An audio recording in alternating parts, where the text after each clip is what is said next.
Yo, what's up, everybody? This is So Says Jay. These guys were crazy enough to have me on this episode, but you know what? I think it worked out just fine. I think you'll enjoy it. I enjoyed it, so listen. As Chris Paul gets in, another wide open three. Pierre Cardin. Defers to Booker for the long range. Phoenix. Phoenix Suns, and you know we up next. Yeah, we working for that championship ring. We the valley, it ain't nothing but a thing. Phoenix. Phoenix Suns, and you know we up next. Yeah, we working for that championship ring. We the valley, it ain't nothing but a thing. Welcome everyone to a very special second edition of the Aussie Suns Fans podcast. My name's Gavin, and as always, we're joined by Nate and Boyd. How's things, lads? Good. Very good, guys. Very good. Still Excellent. This is our second edition of Suns Superfans, and we have a very special podcast, second in the series of special editions. And today's guest is a very well-known figure in Suns Twitter and Podland, known online as So Says Jay. Welcome along, Justin. Gentlemen. Ooh, thank you. That was like a round of applause. This is already the warmest welcome I've ever received, like literally anywhere in my life, not just on podcasts. So thank you. But no, seriously, thank you for inviting me on. I mean, I've been able to connect with you guys, or most of you guys, except you, Gavin, in the past. So it's a pleasure to get us all together virtually. Absolutely. Late night for me, mid-afternoon for you. It's beautiful how it should be. And talking Suns basketball with some beautiful Australian accents. Sign me up any day of the week, boys. No, we really appreciate you coming on, and obviously it's something that we're trying to expand into what we've done. Everyone out here that is part of our group, our Aussie Suns Fans group on Facebook, big Suns fans, and effectively all we see is content from you guys being with the fact that we can't be there rocking up to the games every week. So it's great insight to be able to share with other Aussie Suns fans. Yeah, so, absolutely. We always know that we got a lot of Australian love. We recognize that in Phoenix. For what it's worth, it's very well known that there is a strong contingent of very intelligent Australians who are Suns fans. So in case you guys didn't know that.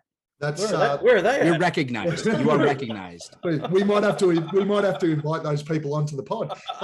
Maybe it's all in my head. I don't know. It's possible. Well, I'm sure in June they're going to be well and truly more aware of what sort of fans we are from Australia. But today's pod structure, we're going to do it a little bit differently to what we normally do on our weekly shows. We'll keep our famous Aussie flavour and everyone's favourite segment, thumbs up, thumbs down. But basically how we're going to run this is, Jay, we will shoot you questions. I've got the questions here. If the guys want to jump in, they'll throw their 2 cents worth in as well. You may cop a little bit of a spray at times, but that's just the way we operate here in Australia. Yeah, that's happening. Then we will go into an opportunity for you to ask us questions. Any questions you might have, like what's the name of our kangaroo that we ride to work and all that sort of stuff. And then we'll go into thumbs up, thumbs down. So let's roll straight into it. Our first question, tell us about your personal Suns journey, or tell us how it started and how it's grown over the years.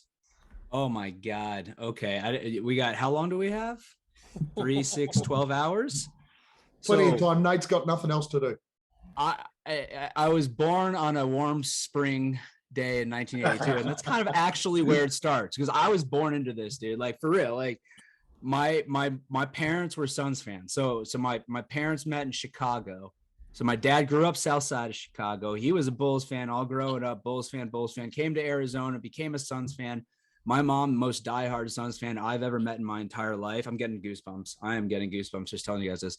And I mean, they went to Suns games and she was pregnant with me. So it started, I guess, even when I was in the womb, right? And popped out a Suns fan. My first memory of being at a Suns game, I was 8 years old, I believe it was. And it was the game when Tom Chambers scored 60 points against the Sonics, which was the franchise record until Book, broke it a few years back against the Celtics, right? So that was my first memory, and it was awesome during COVID when there was no basketball and they were doing the replays of the old games. They replayed that game, and I caught myself like in the broadcast a few times. It was sweet. I was adorable. I was really a cute kid, like super cute. So from there, KJ was one of my favorite players. My mom was obsessed with KJ.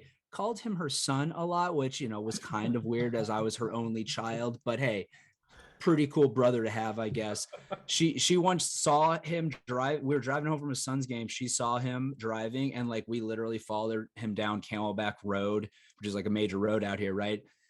I think he thought like we were like stalkers. I guess at the end of the day, kind of were. It's through the Nashers. It's just been my blood. I don't even know how else to put it. Like, I don't know anything but being a Suns fan. I was like I said, there as a kid. I was there through a lot of those, the 92-93 season. I was at a lot of those games. I was at a lot of those playoff games. My parents were at the last finals game. I had season tickets growing up, and like I said, was just there constantly. Even when I wasn't living in Phoenix, stuck with them, stayed with them through, those few years that I wasn't here. But like I said, it's just always been in my blood. And going through the past 10 years has made it like even thicker, right? It's even deeper entrenched in me. And this run that we're on right now is such a sweet thing. It just goosebumps, boys. Did I answer your question? Was that that was your short version, right? Yeah, that's the short version. I'll give you all the details of each of those instances. I can tell you all the memories that I had from that Chambers game. How about the time Barkley got ejected from a game, and as he was walking out, gave me his towel? I've got it in the bedroom. I can run over and show it to you if you want. I've got much more, boys. I've got much more. Boyd. So quickly, your boy, Dervish of Whirl, Paul fucking Bisquala? How do you pronounce that? That's close, yeah. Bishelia. Okay, cool. Yeah. Where did he come in? Because you guys have been mates like since young days, right? Did he come in a Suns fan, or did you brainwash him, or what happened there? Because you guys have, this rockin' pod, and you've been friends for life. So how did he clue in, and were you tight Suns fans together back in the day?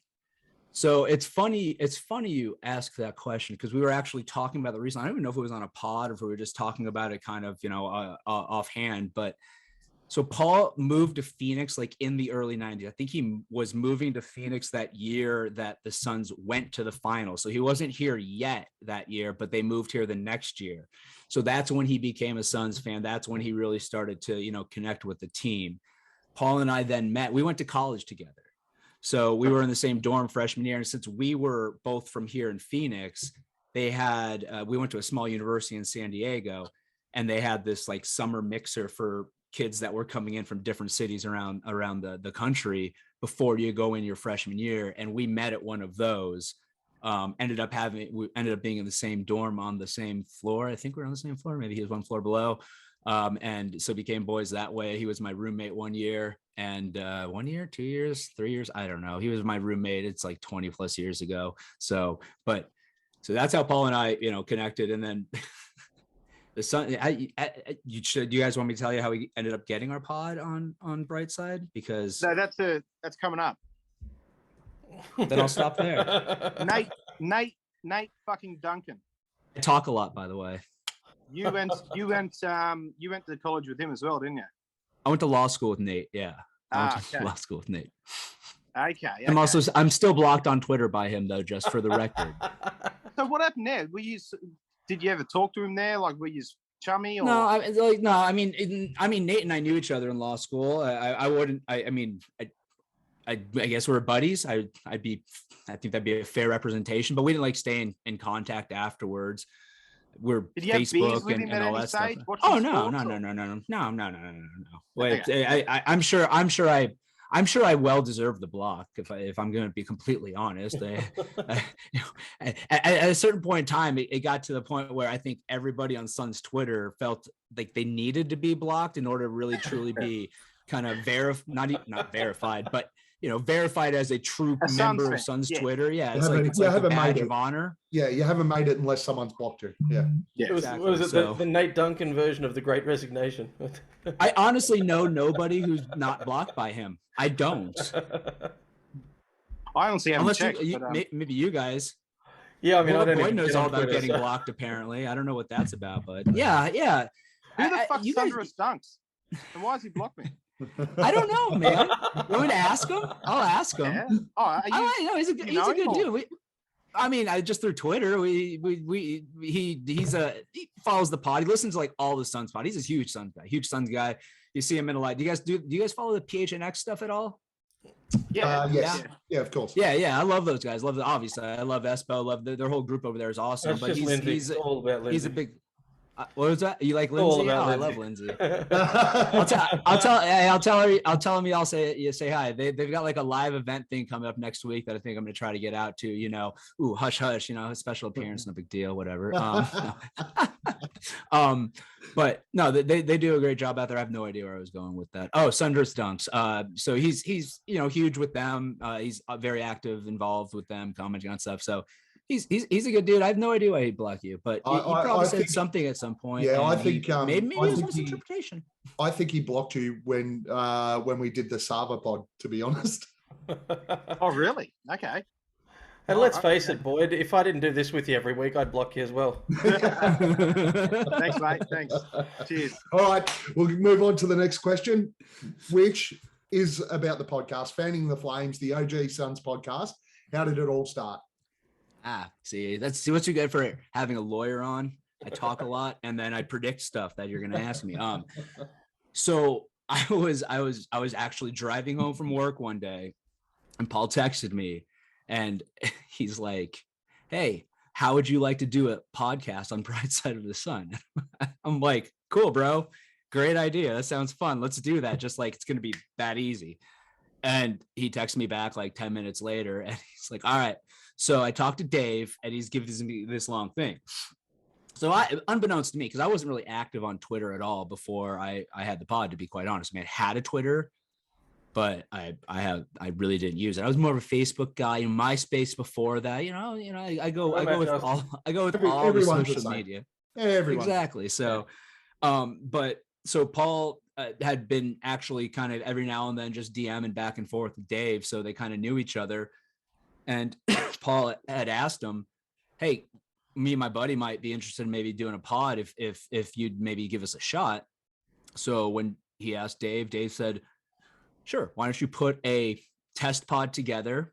I'll put it up on the site. I'll put a poll up, and if people like it, we'll make you guys a regular." So we did the pod. I should go listen to the first episode and just listen to what the hell we talked about. But we did the pod.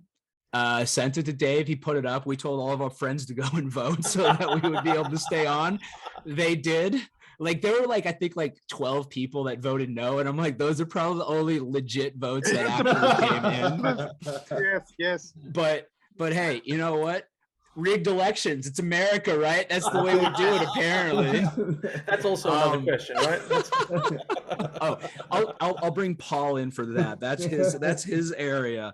But yeah, so then that's it. I mean, we started putting them out, and then when we got an opportunity, we actually at first were just doing it to do it, and then there was a partnership that came up with when Vox bought, I think all of the sites. We actually ended up signing with them to actually be part of like their network and all of that stuff. So our feed got moved over there, and that's where Jam Session was before, and the Into the Valley guys are now, and yeah, here we are, our 6th season, I think it is.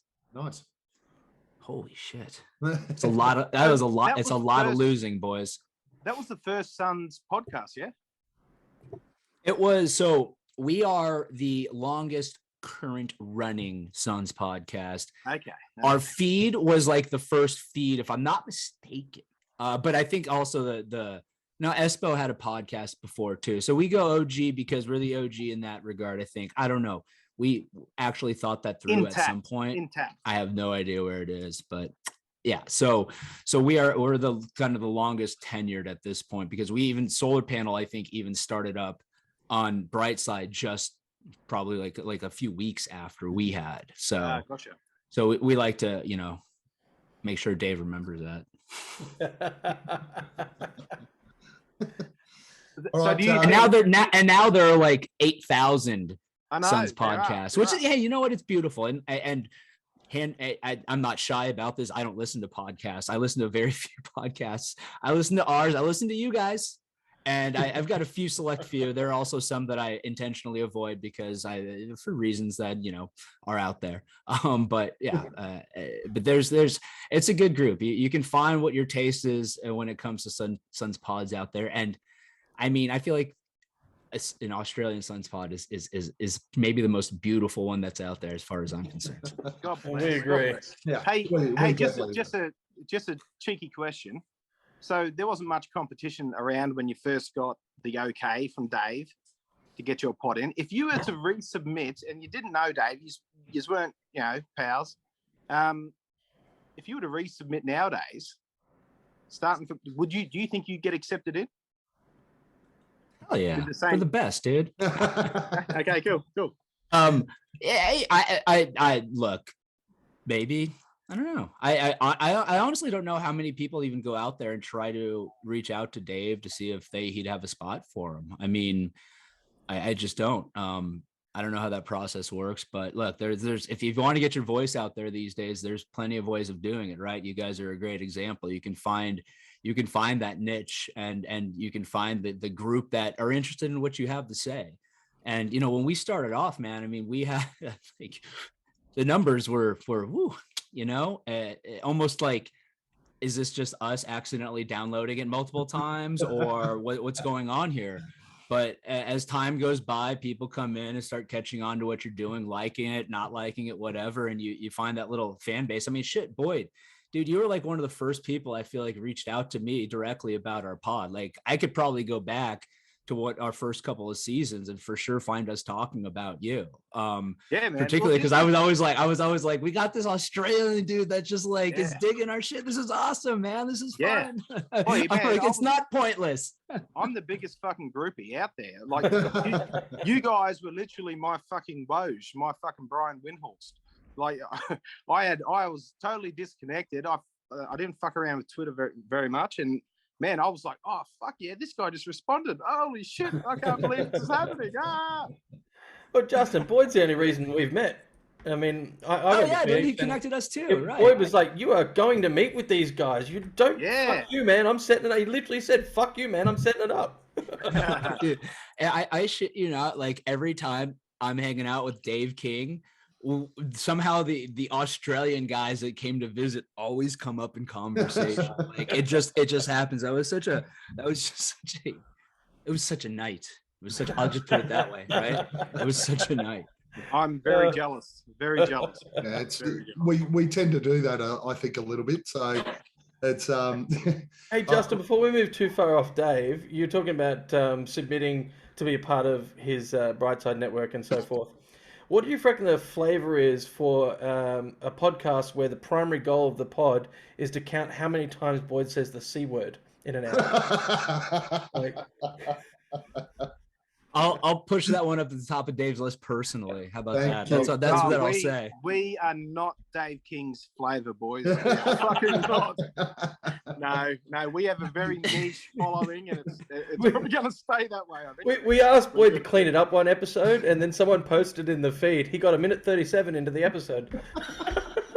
Oh, dude, we you know what? We get it too, though. We get that, like, whenever I go to Brightside, right, and if I see that we have comments, I'm like, it's going to be somebody being like, oh my gosh, so many F-bombs. I'm like, look, I'm sorry. I don't know. We're adults. If you don't like it, like, okay, I'm not, we're going to say what we're going to say. I mean, look, Dan, I know you're going to listen to this at some point. I love you. You try to tell Dan Duarte to not cuss or something. Like, come on, man.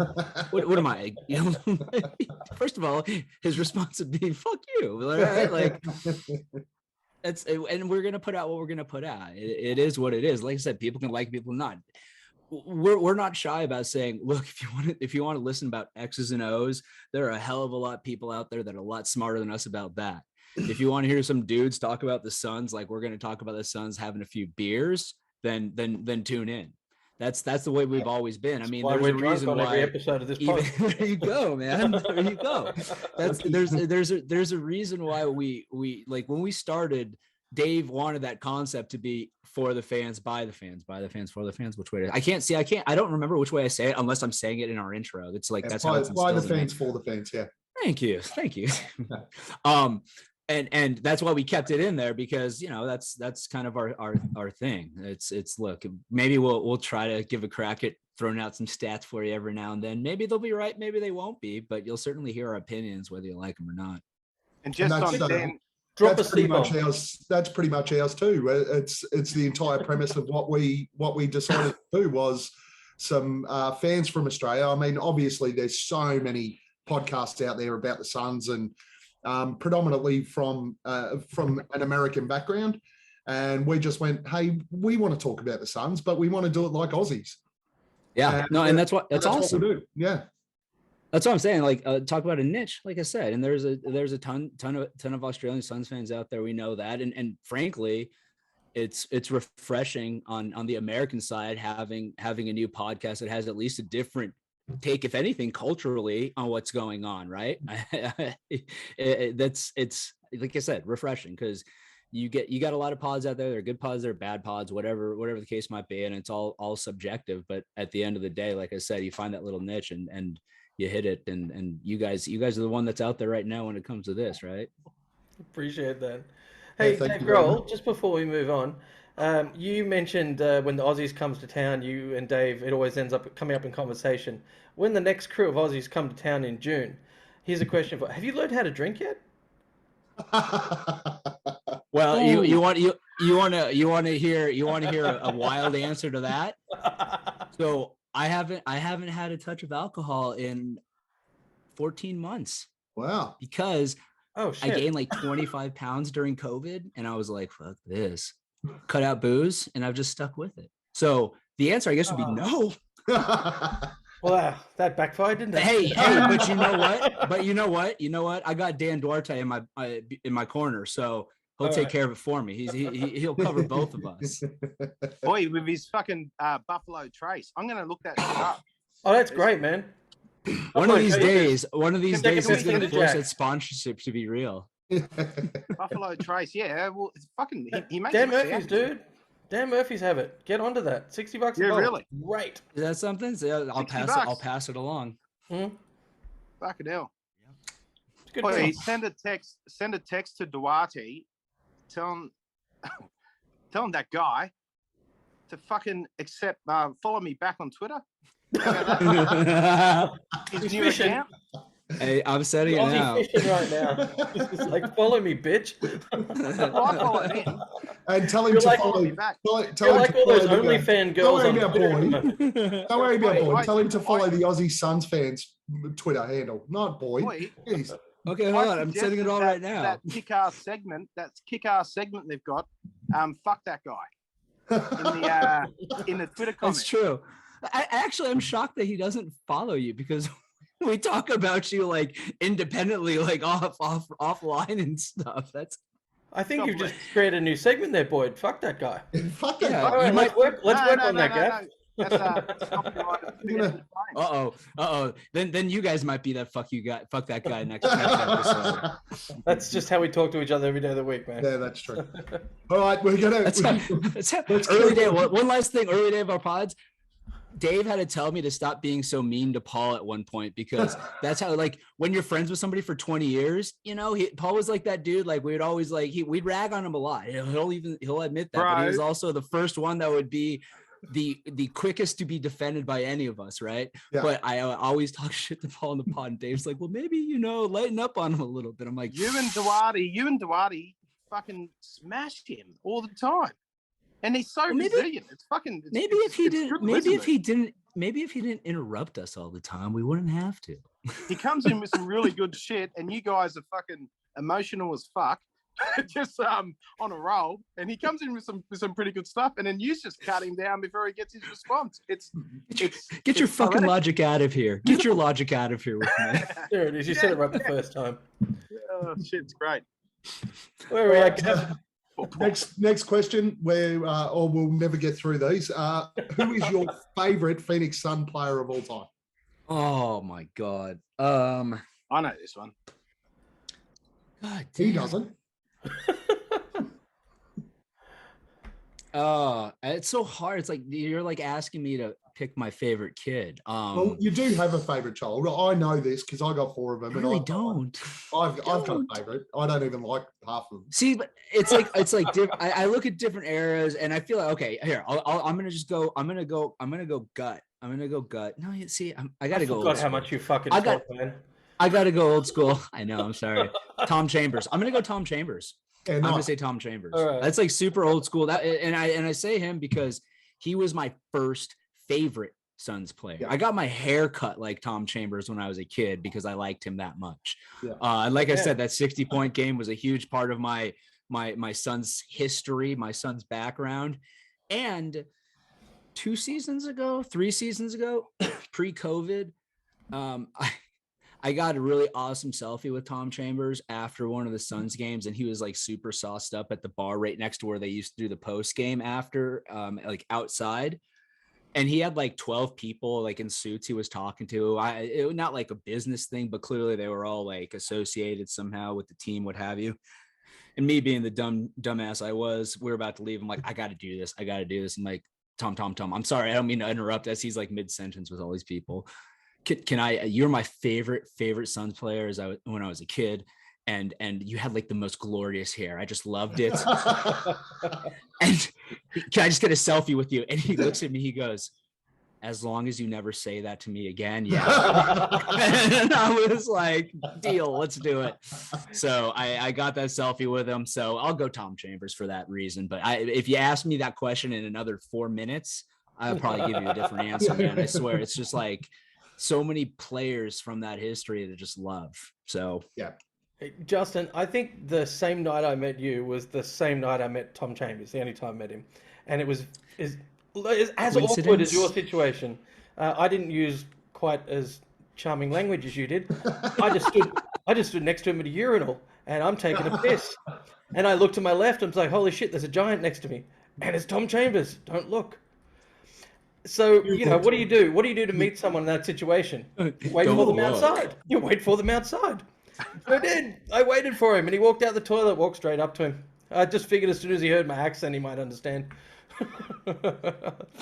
Dude, at least you didn't ask for a selfie while you're at the urinal. No, but I did get one outside the toilets. Yeah. Hey, that was gentlemanly of you to at least wait. So there you go. He zipped up. That's awesome. That was a nice awesome. way. That was definitely the nice way to do it. To wait That's outstanding. Hey, Tommy, thanks for letting me piss next to you, mate. It was an honor. It was an honor. Your hair is magnificent, and I appreciate that you let me. I think I got a bit of your spray. Thank you. I'm never washing this leg again. I'm never washing this leg again. Woo. That's like when I pulled out the Barkley towel on an episode before, and the guys were like, "Did you wash it?" I'm like, "What do I look like, an idiot? Of course not. DNA on this thing still. Let's go." Yeah. Cloning a bit of Chuck. Okay, who's your favorite player at the moment? At the moment, man. Oh God, I can't not say Book. I just that guy. I see that guy becoming this city someday. Before you go any further, go ahead. Before you go any further, Dan Duarte is now following Aussie Suns fans on Twitter. Let's see if he. Thank you for the live check there, Justin. Done. LOL. See, there we go. What about you? Hold on. What about Boyd? That's the big question. I don't know how to disconnect my iPhone from this and check my Twitter at the same time. So let's not do it. Famous iPhone studio for Boyd. Let's not do it. Let's not do it then. Anyway, yes, Book. But man, Book, like seeing him grow, seeing him develop. We've seen him grow from a kid to a man, first of all, right? A man who's dating Kendall Jenner. Way to go, Book. But And we've seen his game develop. We see the maturity that he carries himself with. And I see a guy that wants to be here. He wants to be somebody that a franchise is. He wants to be, I know the comparison's always there, but he wants to be like Kobe Bryant. He wants to be with a team that he can be the guy, and he can be the guy that has been, the cornerstone of the franchise that has a piece of its history that belongs to him. And I see him being that for this city. And I think he wants to be that for this city. And like I said, guys, I'm born and raised here. I'm proud of that. I love this city. I think Phoenix is no offense to Brisbane or Melbourne. Did I get both right? Oh, yes. Well done. Even pronounced it correctly. With my stupid American accent, right? Yeah, exactly. Yeah, well, you went Melbourne and you didn't go Melbourne. Brisbane, Melbourne. Brisbane. I think it's probably because you guys said them earlier, so I was like, they were still in my head. I'll probably get them like how I changed my favorite Suns player. I'll get them wrong next time, but I just won't say it again. I'll make it easy. But like I think Phoenix is the greatest city in the world, and the place means everything to me. And I think Book wants this to be his city, and as long as I believe that of him, he's going to be my favorite Sun. And I hope that's until his career ends, whenever that is, which is hopefully when he's when Chris Paul's age is now in a few years after that. Beautiful. Sounds Is good. he to already me. the greatest Son of all time? How many years? Just throwing it out there. At Jesus, that's just a Fucking hell. jamming question. least wait till we got a chip. Wait till July. Shit. When you have in the history of a franchise a two-time MVP, right? Greatest point guard in the history of the game. I think it's hard to say that Book's at that level. Is he going to get there? I absolutely believe he will. I mean, I have zero doubt that someday we'll be like, we should probably build a statue of Booker in front of the arena, like that type of level. Larry Fitzgerald is that to this city right now. I mean, Pat Tillman's like that to this city. I think Book is going to be on that Mount Rushmore, if you will, of Phoenix Suns sports people. Jerry Colangelo, right? Mm-hmm. I think Book's going to be right there someday. That's a good question. Then who's the fourth right now? Next pod. Yeah, too much thinking already. It's late. It's late here, boys. I'm just really going off the rails at some point. We actually did that thumbs up, thumbs down in a previous pod, and asked the question, and it was, I think everybody's opinion here was pretty much the same. It was that if he wins a title for Phoenix, he shoots straight to the top of the list. Oh, absolutely. And I mean, you can see what that guy means to Phoenix, to every Suns fan just from looking at Suns Twitter. I mean, for every year of his career, have you seen a guy that Suns have universally defended they do in all walks with Booker? I mean, we can't agree on what players we actually like on a team that went to the finals last year. Forget about agreeing on a single player. But Book, nobody's ever said a bad word about it. And if they have, I've never heard of them because they got ostracized immediately. Yeah. And for good reason. Legit untouchable. Yep. Untouchable. Yep. Untouchable. I'm getting chills. I love this. All right. Our next question. Top 3 Phoenix Suns pods, not including your own. Oh boy, not including my own. Can they be on my on Brightside though? Like, yes, of course, yeah.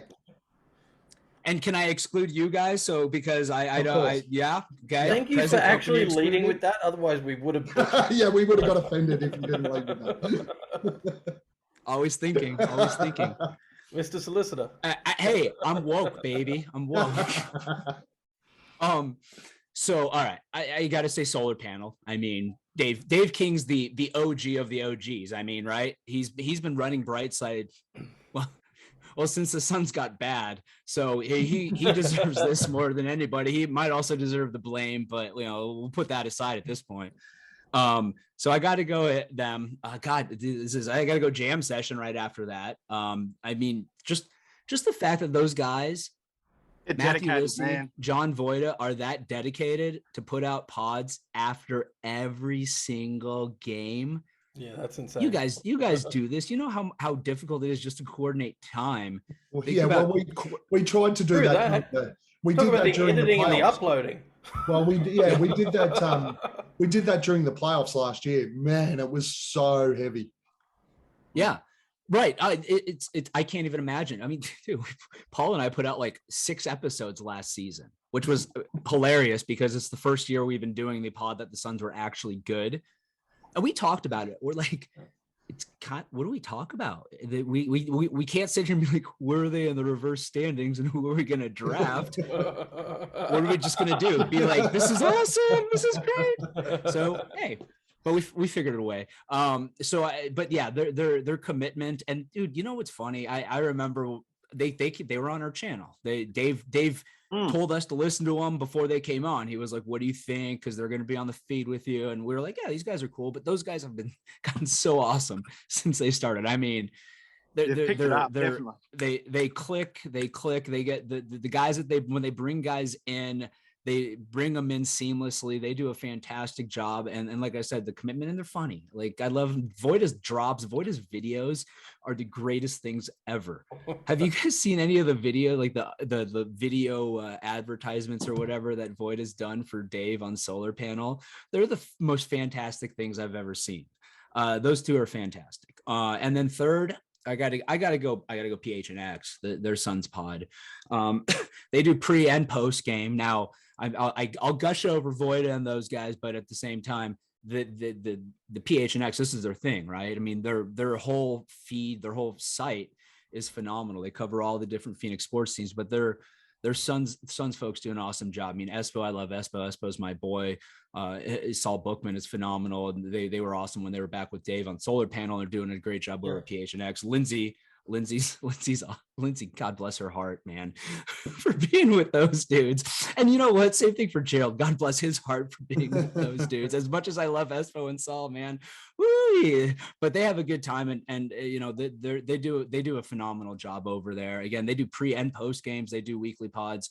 So I gotta give them all the props, and like I said, their whole website is top notch. Their t-shirts are great. I got one on under here right here. Got one on right now. Got one on right now. So Timmy Tompkins. I'll bill you for the plug, Espo. Timmy Tompkins. Tim, I haven't heard from Tim in a long time. Somebody in Orlando, right? Yeah. So Tim lives in Florida.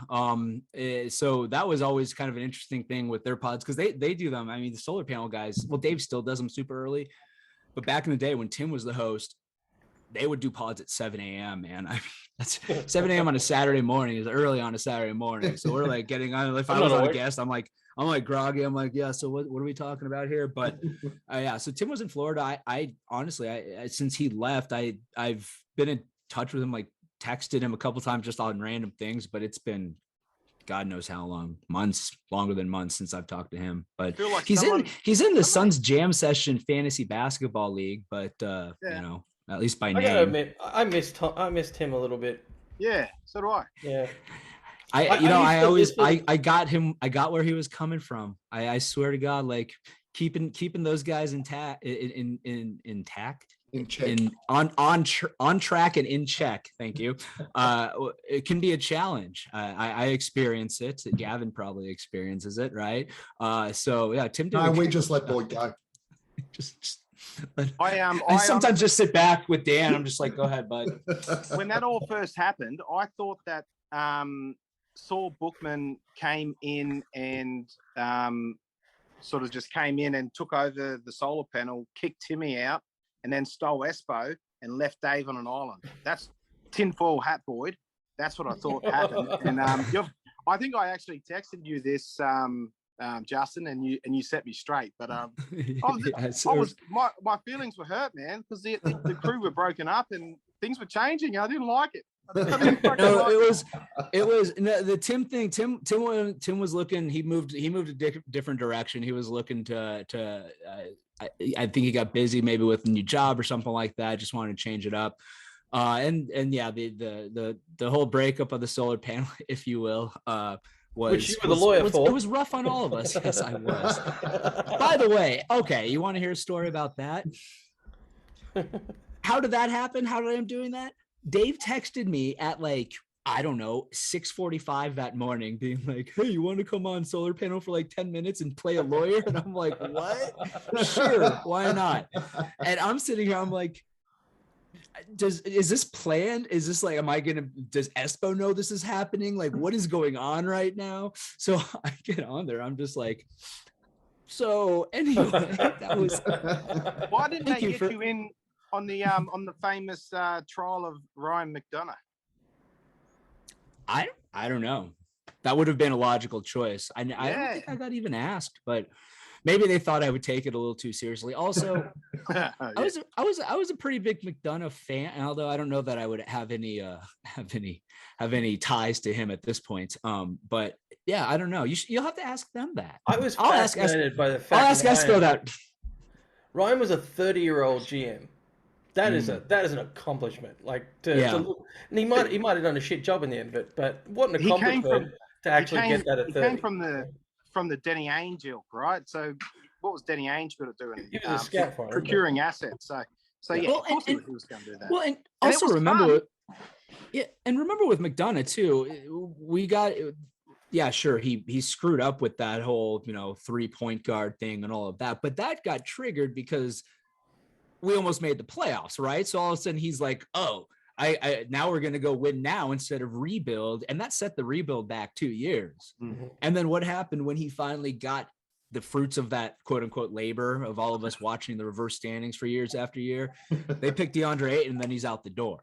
So it's kind of one of those things where it was like, at the same time, the writing was on the wall, right? I mean, that's why James Jones was brought in. Jones was brought in because he was going to take that spot at some point in time. I thought that McDonough would at least get that year, but I'm fine with it now. Was going to take Shea over Bridges. That was the same draft, I think. Yeah, I think he had Shea Gilgeous, and he got vetoed by Robert Sarver, who, look, at the end of the day, I think that's one of those where you could take either side of that argument right now and be like, okay, you're not wrong. They're both phenomenal players. I think with the way the team is, I think that, Mikhail's the guy that we need. Yeah, of course. Yeah. 100. But yeah, so at the end of the day, that's one of those things. Exactly. He wanted, but would he have been wrong in that situation? No. Now that we also have to look back and remember, Marquise Chris and Dragan Bender and Josh Jackson, who I think talent-wise wasn't a wrong pick. It's just he couldn't get it figured out. Look, I was a huge Josh Jackson guy. Love Josh Jackson. So with Josh, like I said, talent was there. With Josh Jackson was, and obviously being a long way away, the talk was that at the time Kyrie was at Cleveland, and Cleveland were really keen on that pick 4. Legitimate? Yeah. Back then there was a lot of talk about Cleveland wanting that pick and whatever else for Kyrie, and there was a lot of chatter about whether that would make sense for the Suns or not. I was vehemently against it back then. If I had to do it all over again, even knowing what came of Josh Jackson, I would still be against it because I think Kyrie is a cancer. Now, I will also say I think Kyrie won LeBron his title in Cleveland, and I'll die on that hill. But outside of that, he's a guy that's like James Harden. He just walks. He goes from team to team, destroying it. Maybe at some point in time it's going to work out like it did for Kyrie, with that run with LeBron. But at the end of the day, like I said, that was definitely out there. Now, to be honest, I don't know. I can't remember if there was true reported traction to it, but the fact that it was out there enough that I remember having a lot of discussion about it would tell me that there was more than just a little bit of smoke. Yeah. All right. Actually, just before we move back to your original question, we were talking about your favorite pods, and we got on to breakups pod breakups that broke our heart. Thank you, Boyd. And I'm on there with you with Tim Tompkins again. That was my biggest thing, because the Drive and Dish podcast, I only listened to it because of Tim and the Suns content, and then I got sick of listening to Philly content, so that went to the side. But the second one for me was Kellen Olsen and Eddie House too. I love listening to those two. At least he's still an empire. But do you have a podcast group breakup that hurt you the most? He doesn't Um, listen to him. He already told us. I think yeah, well, that's one, but I think I have to say solar panel just because I had to be involved in it. Oh, that's it. Okay, so it was that. It actually caused me discomfort. All right, cool. And honestly that sucked because like Espo and Saul had an awesome. That's why they're at PHNX, right? They had an awesome opportunity. Nobody's going to sit there and be like, "Oh, I can't believe you guys did that." I mean, that's huge. And Dave has had and continues to have a great thing going. And I think those guys were great together. I think the dynamic of those three were phenomenal. Their personalities meshed well in odd ways sometimes. But yeah, that one sucked. That one sucked. But hey, people go on to bigger and better things.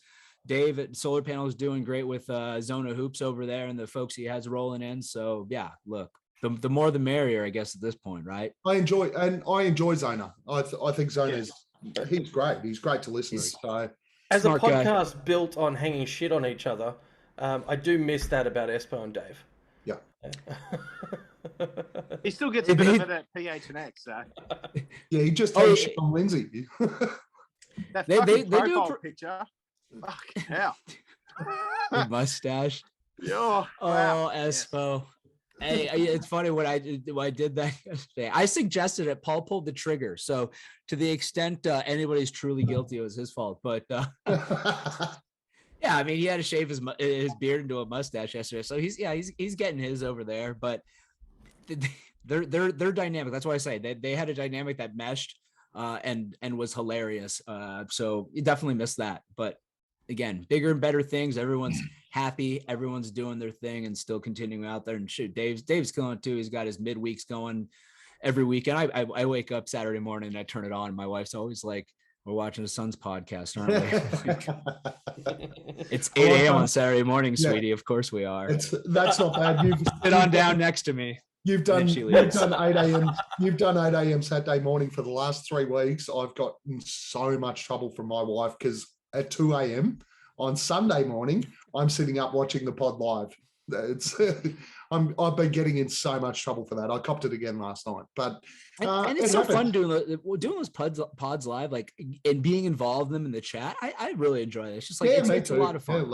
It's a lot of fun. I on this side of it, I feel like yesterday when I was on with the jam session guys after the greatest game ever, I like flipped and tried to get to like where you can see the live chat comments, and I'm sitting there, like trying to read them as I'm talking. I'm like, nope, this is impossible. I had to turn it off just because it's distracting me. I don't know how they do it. All right, well, that's enough fluff and love and all that sort of stuff. Now we're really going to challenge you. What are the bottom 3 Phoenix Suns podcasts? Oh, God.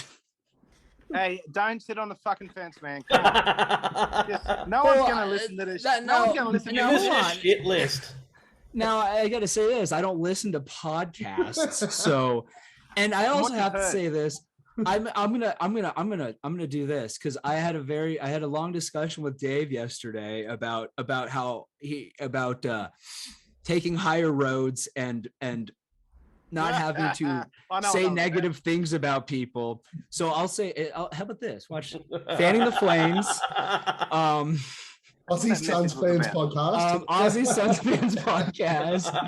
And just those two. Those two are the worst. They suck. Sunny and Phoenix. Oh, here. I'll say because I'll give them at least a shout because they're actually fucking awesome. He's on Fire Pod. He's on Fire Pod. Terribly awesome. I love those guys. No, Coach Evan B. Those guys are great. So I'll put them on a list with 2 awesome pods and saying tongue in cheek they're terrible to answer your question in a most diplomatic and lawyerly way. Well done. Loyally. Sit on the fence. Well done. Now, next segment, I don't know how this is going to work because there is clearly nothing rapid fire about what you do. But Justin cannot rapid fire. Let's go.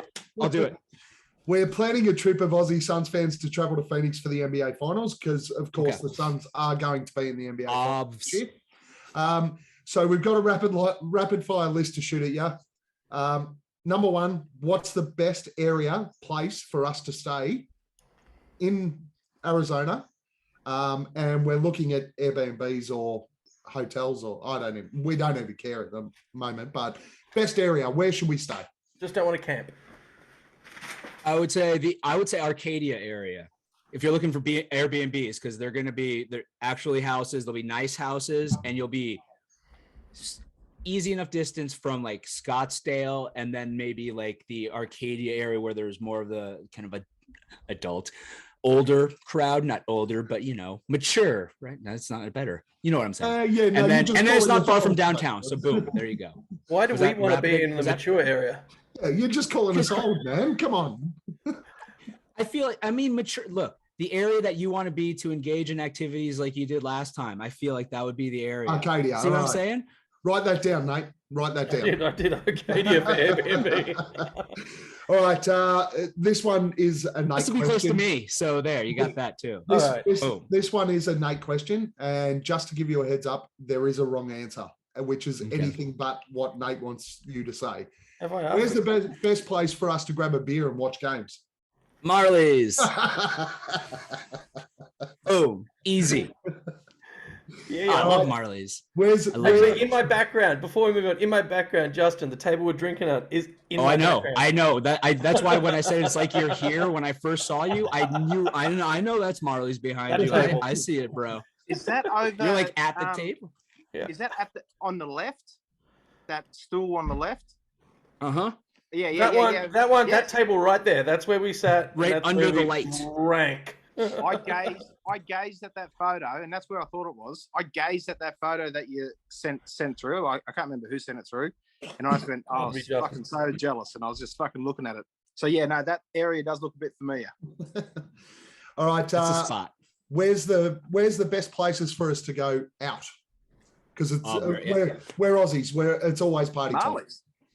Here's Marley's, yes. And I'll say Little Woody. It's a bar in the Arcadia area. Love it. It looks like a dive, but it's awesome. It's phenomenal. That's what I would say. The best because that's probably the last place I went to because I don't go out a lot. Nice. Little Woody. JT's if you want some best wings in Phoenix. Yeah, definitely write that one down. We love JT's wings. for wings. Do they do it on Frank's though? Do they do their wings on Frank's? What does that Hot mean? wings have got to be on Frank's. Frank, like hot sauce. Frank, the sauce. Frank's sauce. No, they do like their own. Like they have their own sauces that they do. Oh no, dude, bro. You can't say no until you try them. That's true. You can't say no until you try them. Especially when you see the place, you'll see it. You'll be like, this place definitely has good wings because it looks like it does not have good wings. You know what I mean? All right. What other suggestions do you have? Obviously, we won't travel to away games during the finals. We'll watch them in Phoenix. So what other suggestions do you have for us to do on Suns games? Marley's. Just Marley's. Do you guys golf? Nothing else? Yeah, I love golf. Yeah, I love Might be bringing clubs though. Look, it might be a little warm, but if you're not big pussies and you can handle the heat, golf in Phoenix in the summer is beautiful because if you're not stupid and you can just stay hydrated, it's not that bad. There's plenty of shade if you pick the right courses. We always stay hydrated. You can play beautiful courses, attaboy. You play beautiful courses that would cost, like $350 a round during season for, $50, $60, $70. So if you can handle that, try to golf and don't worry about having to bring clubs. Yeah. I mean, you get some rentals at the places. If you're just going to go hack around and have fun, what's the big deal? And I've got extra clubs if y'all need them. So boom. We did work out last week in our pod with Angelina that Australia is hotter than Phoenix anyway. So really, yeah, clearly it's hotter down here. I mean, congratulations. I don't know. The argument. It's like you're at like a little bit lower of a depth of hell. Fantastic. Yeah. But like I said, so that means you guys can handle it. So you're all set. It's a dry heat there too, right? Yeah. It's just like us. So yeah. So no. You've got the dry heat. We've got the humidity. You've got the dry heat. You guys are humid. Ours is humid. Yeah. Oh, so does it gets like above 100 and humid for you guys? Yeah. Oh yeah, you'll be fine here then. Because if you can handle humidity and heat, I can't handle humidity. You put me in like 90 degrees with like 95% humidity, I will want to die.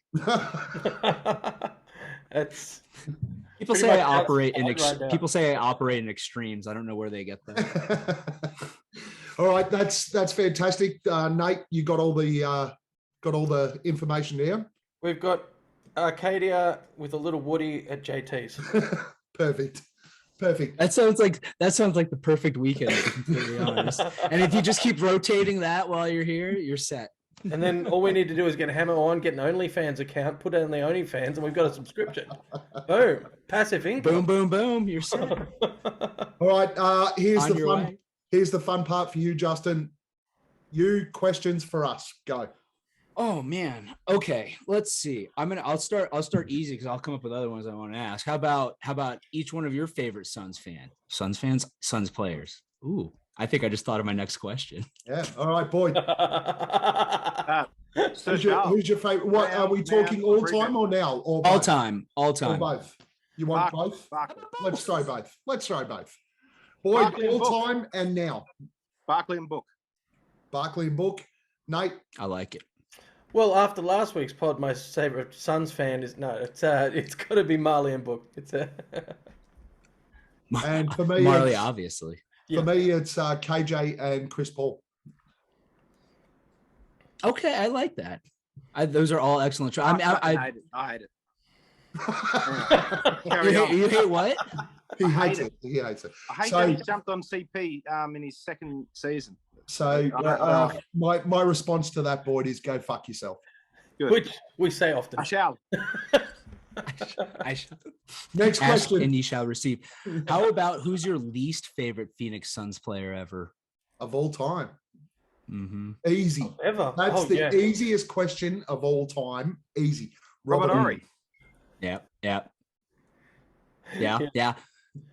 If you could change one thing in Suns history, talk about a vague ass question. What would you change? Robert Horry. And him smashing Steve Nash because it cost us the title. Oh, that motherfucker. Yeah. Anybody else? That's No. the only, would you all just change Robert Horry? Hey, no. Boyd, what we change? Oh, Was it a there's fucking- there's that other one wanker as well that went to New York that's trying to get back in the NBA right now. the On a coin 10 flip? day. Oh, Coin the flip coin was- flip. Oh, the coin You're flip. gonna go yeah. old the school, coin like flip, to yeah, the that's No, start. 50 Wow. years back now. That's a I good mean, one. if you think Right. about it, that could have just changed the entire. Yeah. Well, would have changed the entire course of the franchise, right? I mean, he still would have gone to LA eventually, but yes. Eventually, but Yeah. maybe pick up a chip in Phoenix. Wow, Yeah. that feels good Yeah. to say. That's a really, really, really good one, Boyd. As much of a dickhead as you are, that's a really good one. Yes. I do No. want to throw Beasley into that for a mention because he's a. Oh. What about the Morris twins? Like you could do Yeah, they're both shit, of them but like They're shit. combine. but They had a reason to be pissed. Well, Beasley's just a cunt. there's so many things we could list here. Eric Bledsoe, the Morris twins. So hold on, so let me come to the defense of Eric Bledsoe a little bit. I don't wanna be here. I was actually a huge Bledsoe fan. I'm blocked by him. So was on I. Twitter. Huge misunderstanding, I think. But it'll never. I don't think it's ever going to change. I still check every now and then just to see if maybe he had like a little like unblocked flurry. Nope, I'm still blocked. Next All right. question. I had one and I totally lost it. Oh my gosh. Okay. Do you When's the have next anything time? about Australia? Oh. No, that's I'm trying to think about stuff in Australia. Like I. Oh, okay. How about this? Does anybody in Australia actually live like west of the east part of it? Does that make sense? Is that the right side? Yeah, Western Right. Australia. But what isn't Yeah, isn't yeah, that where like so- there's like that's where there's like nothing for like a long like Yeah. most of it, right? So we have it's extremely populated on the east coast. So Brisbane, Sydney, Melbourne. Mhm. But there is certainly, and we have a lot of Suns fans based in South Australia. It's called South Australia, but it's to the west of us, and Western Australia, which is Perth. Perth. Which is Okay, our so, equivalent of LA. like, not distance wise, but city just wise. capital on the West don't Coast. like. It's like, the oh, I only thought you meant, capital on like- the West Coast. Oh, is that like the only thing out there, kind of? The only capital on the West Dude. Coast of Australia is Perth. Do toilets flush the opposite way in Australia? Is that a thing? Yeah, I have heard that. Yeah, this is the first thing I looked for when I went to America as a kid. Where's Did the it? water going? I believe that Simpsons Yeah. Simpsons episode is actually correct. Yeah. Yes. That's a hemisphere thing. Yeah. Yeah. I swear to God, dude, when we're done with this, I'm gonna have like 87 things. I'm like, oh, I should have asked this and not this. I mean, I'll be honest. Like, I'm hugely jealous of Australia. Like, I feel like it seems like an awesome place to be. And I've said this before. I'll say this again. Your accents are amazing. Like, beautiful to me. Well, it's funny. It's funny Listening to you guys talk. I do podcasts for the past 6 years of my life with Paul. Like, I love him, but he'll be the first to admit his voice is a little jarring. You guys, it's like music to my ears. It's funny. We actually spoke about it last week, and we hear our accents. It's pretty normal to us. But when I was over in the States, I went over for 6 weeks, and when I got on the plane to fly home, I got on the plane and heard all the Australians, and we are flat out like, blah, blah, blah, blah, blah, blah, blah, and you're just sitting there going, my God, our accent is annoying. Well, hold on. Speaking of accents, okay, because you mentioned this before we started. I think it was before we started recording. Yeah, before we. You said Espo has an accent. Like, No, he's got a. There's a How is wine Espo- to it that we enjoy. there's a wine to it. There's a wine to it that we enjoy. It causes internal bleeding in my fucking cranium. I actually enjoy it because you know it's Espo. I love it. I thought it was Brooklyn, sort of like a mobster Brooklyn fucking That's not what you Italian said it type was. thing. I thought he had He's a- sinus. He is Italian, not Hispanic, as we've now determined. That was the best question ever. That was the best question ever. So it's not so much like he sounds like he's from a different, like it's like a different dialect almost, but It is, instead yeah, it's yeah. more of just a different tone. Yeah, tone. I think it's tone. The whiny. I'm with Gav The on whiny- tone. Boyd always has his own opinion. Yeah, he does. It's really whiny. He sort of drags out certain curves. I've never laughed this much on a pod. The I'm not gonna Phoenix lie, like- Suns are the best team in the NBA. That's it. Oh, But he has I a- love it. Yeah. Extra wine. It's Extra one. Right here with you. I love him though. He's great. He's great Extra value. one. yeah, he's unreal. Oh, I love Espo is the best. So Like, good. and like the nicest dude you will ever meet. Is he ever going to start loving Sava? Nah, I think that's a tough one for him. I think that's. I mean, dude, Espo used to work for the Suns, right? Yeah. Sava was So- there at that time, right? Yeah. So Sarver was definitely there when Espo was working there, so he's experienced it. So I think he's. Here's what I'll say. I think Espo is very fair to Sarver. I don't know anything specific about his experience there. I've been actually astutely careful to avoid it, frankly. I'm like, I don't want to hear it, you know. Well, if you want a because- platform, I mean, No, I'm saying, you know, when you have that kind of stuff going on, the less that gets like put out there, the less has to go into the investigation, all that. And which is actually, I don't know if you guys want to talk about that. That's something there's, you know, nothing's like developed, but there's at least been a little bit of movement recently. But Oh, really? anyway, But we don't hear that. yeah. So it's I'll fill you in. It's just a little bit, but yeah, Espo used to work there, so you know, I think, like I said, I think he's fair to Sarver. But he's, you know, I don't disagree with anything he says about him. And Espo's never been outspoken like vehemently against him or anything like that. But obviously he has, like a lot of people do, you know, differences in opinion of how he's operated things with the team in particular, right? And I think we all have that to a certain degree. But no, with the investigation, they just the other day ESPN came out and said that they've interviewed like over 300 people, which is something that I think has been out there before, but Sarver's interview is going to be coming up soon, which I kind of thought was interesting because I've done workplace investigations in my actual like real life, if you will. And interviewing an owner is obviously going to be part of it. It's standard practice.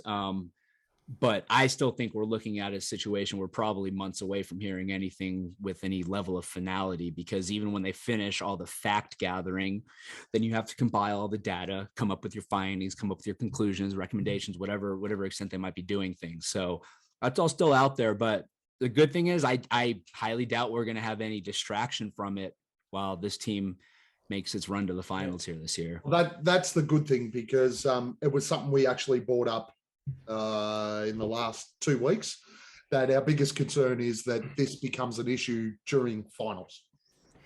Yeah, And I mean, that was a big, sorry, go ahead. No, Justin, you said you've been an investigator into workplace situations and stuff. Let's put a little bit of a nonsensical spin on this. If you're the investigator and you have to interview Robert Sarver's peers, being the other 29 NBA team owners, how much bullshit do you think is coming out of those interviews? I bet they're not going to talk to any of the owners. Oh, that's it? That's just not going to happen? I don't think they will. Okay. Because I think, first of all, every other owner will be like, nah, no, we're not part of this. This isn't our thing. And so I don't think anything's going to come of it. And this is kind of this is part of what you're asking right now, because in order for anything to come out of this, and when I say that, I mean like Robert Sarver getting forced out, he has to be forced out by the other owners. Mm-hmm. If they try to do that, then he has the ability to go and open every one of their closets, pull out every skeleton that his lawyers can find to try to stop this from happening. And which is why, even with, oh, absolutely, man. Yeah, absolutely. I mean, if anything, we can, whether you love him or hate him, everybody can agree that Robert Sarver is an asshole. And that's not necessarily an insult. But at the end of the day, exactly. And if somebody's going to try to, if somebody's right, very true. Everybody has to have a little bit of asshole in them. Yeah. If somebody's going to try to take that away from him, he's going to fight tooth and nail to stop it. That's why even when you look back at the Clippers thing with Donald Sterling, he didn't get kicked out for the same reason, but he got hit with the biggest possible fine and the biggest possible penalty that the commissioner could hand down, which effectively pushed him out. The only way that's going to happen with Sarver, I think, and maybe I'll be wrong. It's happened before, but the only way that happens with Sarver, I think, is if they find some smoking gun like they did with Sterling, where he dropped something on audio. And I'm talking like I'm talking about racist. I'm not talking about like offensive, like there are the jokes he told at some memorial service, which were definitely offensive. Yeah. Oh yeah. He pants the guy. Like, okay. Is that a hostile work environment? In my opinion, most likely, but is that enough that's going to get a change in ownership? Unlikely, unless, like I said, unless there's some type of smoking gun. So if people are out there holding their breaths, hoping Robert Sarver's going somewhere, I don't think it's going to happen. Oh no, we've got a fair amount of Sarver love on this pod. Me and Boyd are in the same camp on this. Oh, look, I think we've got, hey, look, we have all 5 members of the Robert Sarver fan club then, or not all 5. We have 3 of the 5 represented. The other 2 are Devin Booker and Larry Fitzgerald. So I think we're in good company, boys. I think ultimately, guys, if he gets found as to any of that really bad shit, right? If it's true, well, then we'll drop him like a fucking bag of shit. Oh, yeah, exactly, dude. I mean, it's like, at the moment, everyone's still hung up on his penny pinching ways and he's fucking selling draft picks them days, and he's not getting any fucking kudos for the good shit he's doing. I mean, you know, bringing in CP3 on that fucking, no one wanted that contract fucking 2 years ago. So yeah, he never gets any. It's always James Jones. It's this, it's that. But if something goes wrong, it's fucking Sarver. If something goes right, it's fucking who the fuck's Sarver? We don't know. Yeah, I don't like it. I like to see it go both ways. So give him his lollies as well. I feel like people forget that Robert Sarver owned the team during now the 2 most successful runs this team has ever had, because Steve Nash signed the day after Robert Sarver bought the team. Yeah. Like that coincided with his ownership, and whether, you know, okay, sure, maybe the process wasn't worked before the signing of his paperwork in terms of buying the team, but you don't buy a team, decide to buy a team day one and buy it day two. If you don't think he had a hand in that, then you're crazy. So you got to give Robert Sarver some credit out there. And I'm with you. Like, yeah, he's done a lot of dumb stuff. But at the end of the day, we still owe the 2 best times we've had as Suns fans to the Robert Sarver era. For better or worse, it is what it is. Justin, we do dumb shit every week on this pod. Oh, yeah. And it's recorded. Imagine if we were rich. Fuck. Oh, it'd be imagine crazy. what we could do then. Imagine the extra shit we would say if we had money. Fuck. Then you'd lose it all because you'd be on record and the investigation happens. All right. Any other questions for us, Justin? Oh my gosh. No, I mean, you still have more, right? So I think we hop off of my thoughts. All right, look, we're gonna roll straight into thumbs up, thumbs down. There's a little bit of Sava stuff in thumbs up, thumbs down too. So that should be interesting enough. But how do you want to work it, Nate? You want me to roll the questions? You're going to roll them. How many questions have we got? We have 1, 2, 3, 4, 5. 5? All right. I'll keep track of the responses. You just run through the questions. Excellent. So, Jay, all we do, thumbs up, thumbs down first. Then we circle back and call Boyd a dickhead. Quick fire. Don't you dare start talking after your response. 2 words and I'm done. There's no... It is hard. It's going to be really thumbs hard. Thumbs up or thumbs down, and then we roll back and go from there. Yeah, Rebuttals. All right. Question 1. Chris Paul and Devin Booker are currently the best backcourt in the NBA. Thumbs up. Boyd. Thumbs up. Jay. He's already thumbs up. Thumbs up. Up. Mate. I'm up as well. Yep. Yeah, me too. That was a shit question. That was a shit question. Put a line through that one. Question 2. Robert Sarver will go into the luxury tax to keep what I'm calling the core 4 of McHale, Cam, Book, and Ayton. Boyd. Thumbs up. Oh, sorry. Thumbs up. Thumbs up. I get so excited. Nate. I'm thumbs up. I'm thumbs down. All right. So you're the dickhead. All right.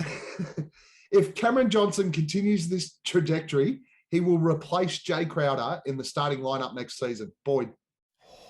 Thumbs up. Of course he's going to be fucking up. Jay.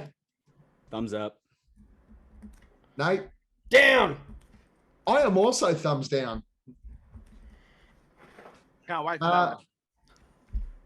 Keeping Mikal Bridges on the extension that we signed him for means that we have to let either Cam Johnson or DeAndre Ayton walk.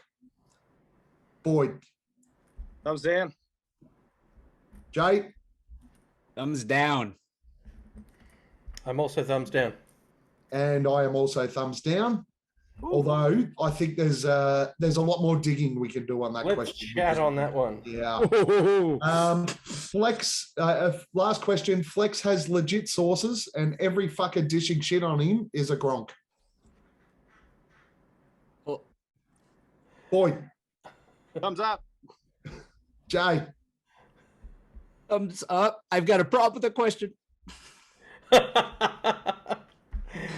We can get into that later on. Bad question. Nate. I'm thumbs up too. I'm also thumbs up. All right, that's our 5 questions. Nate, I will read the question. You can give us the. Before we move on, do you know what? I take it back. That was a fine question. I totally missed. I ran it back in my head. I'm like, no, that's a fine question. I thought it went one way at the front end and the other way at the back end. So thumbs up, double thumbs up. I'm good. You know what a Gronk is, right?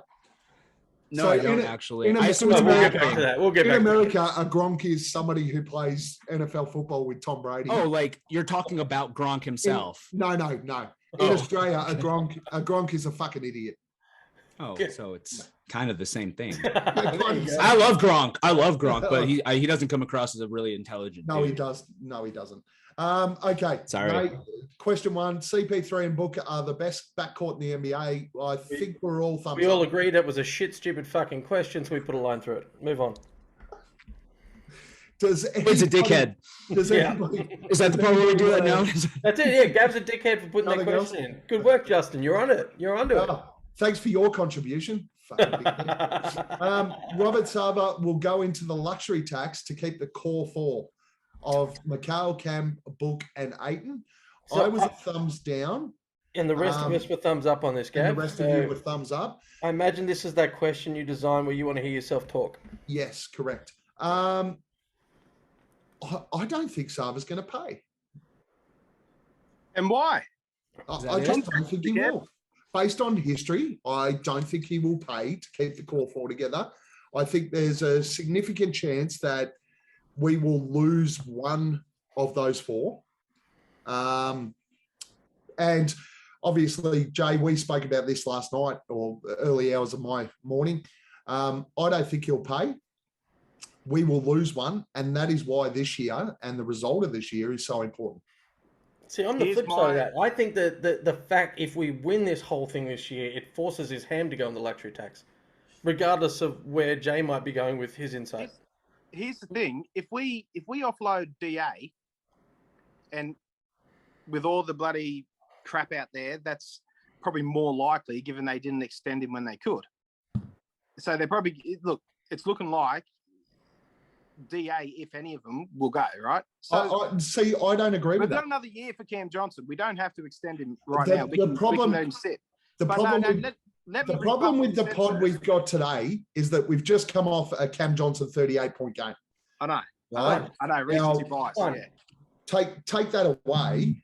I think the most likely person that will probably move on is Cam Johnson. I don't want that to happen. Don't get me wrong. We still have another year with control over that contract, so we can do the same thing with the restricted free agency next offseason. But my thing is that not extending Cam. I think Cam gets extended this offseason. If we do a sign and trade with DA, we still have to take back the same salary, right? That this other team is willing to pay the guy. So you're still in the fucking luxury, unless you find, I guess, a third team, Justin, who'd take money and give us picks. I love the Dave Grohl comparison, by the way. It makes me feel good about myself. It makes me feel good about getting older. I'll say that. I will say Dave's actually in Melbourne at the moment. Is he? Dude, they put on such a good show. I saw him when he had his broken leg and he had his Game of Thrones throne. Oh, that's amazing. Anyway, Gavin, let me ask you a question. Like, do you know offhand if Robert Sarver has actually paid the luxury tax before? I don't. So I don't he has. Yeah. He has. And guess when he paid it? During the 7 seconds or less era. Yeah, I was assuming Nash era. Yeah. So he's paid it 3 times. So I don't think he's scared of paying it when there is an opportunity for a championship. Okay. When there's an opportunity to profit from the fruits of paying that luxury tax. At the end of the day, Robert Sarver is a businessman, right? That's how he's run this team, and he's changed. I think we can all agree he's stopped meddling as much as he used to. Now he's under investigation. Maybe we should have let him keep meddling. But he's going to look at the bottom line. And if he says, okay, I can win a championship, and if I win a championship, that means A, B, C, and D when it comes to revenue, but I'm going to have to pay this luxury tax. If he's coming up in the black in that scenario, I think he's going to pay it. Yeah. And like I said, there's a history, and that's like the whole Robert Sarver's cheap thing. Okay. Yeah.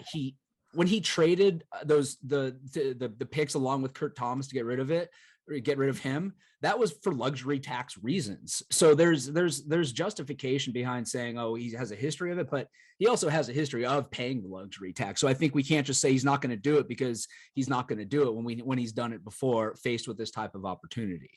I had something else I was going to say, but I lost it. So go ahead. My summary of everything you just said was, Sava doesn't have a history of losing money. Yeah. Well, he probably has lost money at some point, but he has a history of doing things designed to not lose money. Right. Yeah. Exactly. Yeah. You know what's the more likely scenario? It's you see your 9 million for Saric and Shemet get fucking pissed off somewhere. You get nearly 20 million there. soften that blow, and then we have to rely on guys on the minimum and hope that CP3 and Book have created a destination enough that you get a really good player on the MLE and the whatever we've got left of the Bay. Well, And then, word has it, Russell Westbrook's going cheap in 2 years. Yeah. All right. Before we drill any further into that, I think a lot of this discussion will fit in 2 questions time. So let's just keep rolling. If Cameron Johnson continues his trajectory, he will replace Jay Crowder in the starting lineup next season. So you and me, Gav, both went thumbs down. Justin and Boyd both went thumbs up. How do you want to manage the split? God, fodder. Let's go with the special guest first. Jay, Justin, tell us. If he stays on this trajectory, it's just going to be hard, I think, to keep him on the bench. Now, obviously, the flip side of that is going to be what else is going to be on the bench offensively, because part of the reason why we see, like, you know, with Book and CP out, Cam Johnson still coming off the bench is because of his pop off the bench. I might be changing my mind as I answer, but I'll work back. Again, but if we see him continue on this trajectory, I mean, the past 20 games, I think he's averaging like 16 or 17 and shooting his true shooting percentage is like 60%. It's going to be difficult to keep him on the bench. And I think, frankly, he's going to force the hand. I think the players will even want it. I mean, I think they're going to look and go, okay, he's going to give us a better opportunity to win, maybe even flip that script a little bit, think about pushing it a little bit more early instead of worrying about what the firepower is going to be off the bench. Almost say, okay, we'll almost reverse the roles and say, let's try to push out to a lead. Oh, no, and what our bench is going to do is D up. Now, yeah, no, I hear you. Maybe not the best logic, but go ahead. What happened 2 games ago? What happened 2 games ago? They pushed Cam back to the bench and started Shamet because the rotations work better with him coming out of the second unit. And we spoke about this last week. Last week, it was one of the major focuses of what we spoke about in the pod was our bench. What did we go? 3 games last week. We were 1 and 2 for the first time this year in the pods that we did. And the major reason for that was our lack of potency off the bench. And all of a sudden we put Cam back off the bench once Campaign come back. The side's completely different. We need that firepower. And look, if you want to recap everything we just talked about as well, we were talking about what works and what we're going to have less of on the bench when we pay all these guys, filling out the roster with MLEs and minimum contracts. There's going to be less valuable minutes in the bench rotation, which means if Cam's coming off the bench, you can just pump up his minutes and still have him not starting. Yeah. Right. Like have him playing as significant a role as a starter off the bench. And I think there's too much focus on starters these days. He can still play just as many, if not more, minutes than the guys who start the game, but actually contribute in a far more efficient and effective way coming off the bench. That's the whole last year you didn't need a centre argument.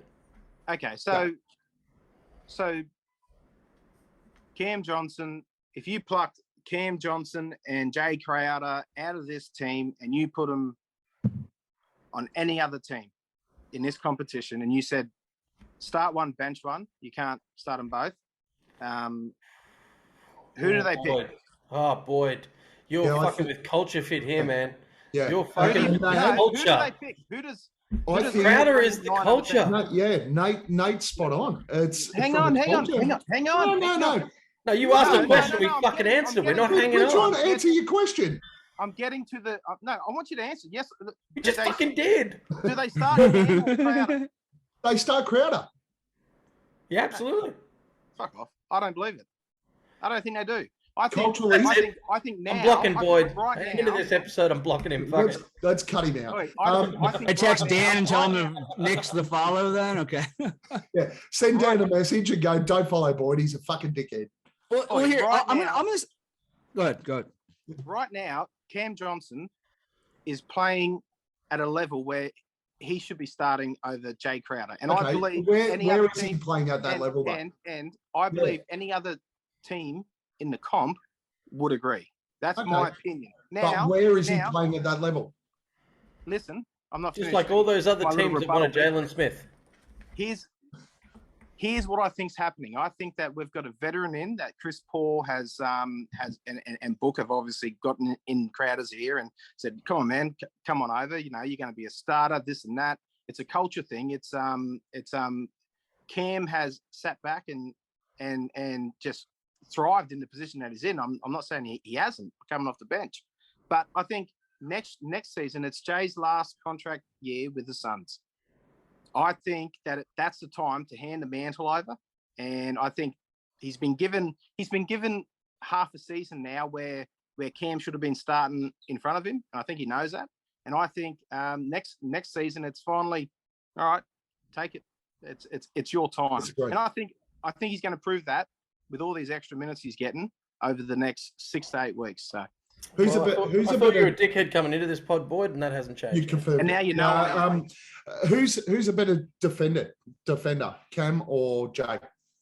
I think probably Jay. No shit. Who provides more from a leadership perspective and drag along? Jay. Those are everything and about that's got him this 2 team. seasons. Hold on, whoa, hold on. Shut the fuck up. It's my turn now. Everything about this team and the reason that they have achieved what they have achieved is about the culture and the structure that has been put in place by the coaching staff. The importance of Jay Crowder in that structure, and we've had this conversation on fucking 7 pods because you won't stop. But the importance of that structure is the driver of why we played NBA finals last year and why we will do the same thing this year. Cameron Johnson is ultra important to this side off the bench. He will still play just as many minutes as Crowder does, but he needs to do it in the second unit, not in the first unit. And who else had a fucking great game with Cam Johnson that last one? Jay. It's true. He had a great game. I feel like I've might have changed my mind a little bit. No, here's what I'll say. In this segment. because you know, I think about it, and I you guys bring up really good points about the second unit and the importance that Cam has to it, and the way the team's culture is. Yeah, Jay's a starter. That's Jay's spot. That's what he was brought in for, and he's still obviously capable of performing there. But I think if you take them off of this team, out of this culture, and give a different team the choice of the two, then I think that team is going Cam Johnson. Because I think Cam Johnson's better than Jay. I love Jay. I fucking love Jay. I don't disagree with that. So I think at the end of the day, if you look at it in a vacuum, then it's Cam. But like I said, I'll change my mind and I'll say here, yeah, I think it makes sense. Cameron Payne will be that spark off the bench when CP3 comes back and Book's back. Cameron Payne's going to be that guy, right? Don't worry about having spark off the bench. We're just going to have Cam starting instead of Jay. That's all. What about the conversation? What about we're going to have Alfred Jay coming off the bench as well. What about Alfred Payton? Oh, you rude prick. Elf. Hey, you know, my favorite thing about him is I get to use I get to use gifts from the movie Elf because he's on our team. That's like my favorite part of Alfred Payton. Is he still on the team? Like, no, technically, yes. I just wanted to check. We didn't do an encouragement award, so I just wanted to. Next question. Keeping McCall with the extension last year means we have to let either Cameron Johnson or DeAndre Ayton walk. Now, I think we're all thumbs down on this. We were. But I think this is a really, really good one to dig deeper in. And I'm going to let you go with basically the conversation we had last night, Justin. Give us your thoughts on this. Well, there's so many moving parts here, right? I think the first thing that people forget about now, when DA didn't get his extension last offseason, the Suns were there was a lot of talk coming from them, like it's kind of like let the market dictate what he's going to end up being worth, and everyone's like, oh, he's a max player. That's what market says. Until he's put out to the market, we don't know what the market's going to demand, right?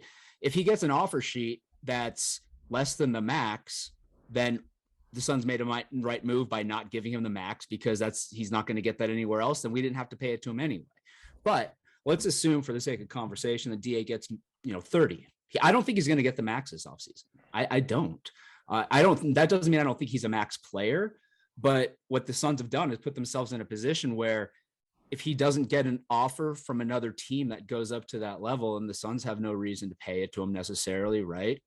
And then that's what the market's going to be. If they're going to match it, they're going to match it. They're going to keep him. And I think DA is the kind of guy that he's a team guy. I don't think he's going to let that impact him. So that's kind of the first thing is what is DA going to end up getting? Now, let's assume for the sake of conversation that we end up having DA get like 30. What's Cam going to be worth then? If Mikhail's getting 22 and a half, then what? Cam's got to be right same level, maybe give him a little less, 20. So you look at going into like the 23-24 season, which one is when Cam's, extension would kick in, looking at a lot of payroll between Book, CP, Cam, DA, and Mikhail, right? These like 145 million dollars, which at that time the salary cap is probably going to be around 130 million, give or take, depending on what it kicks up to. I think the guy that maybe isn't there that allows that core to stick around is going to be CP.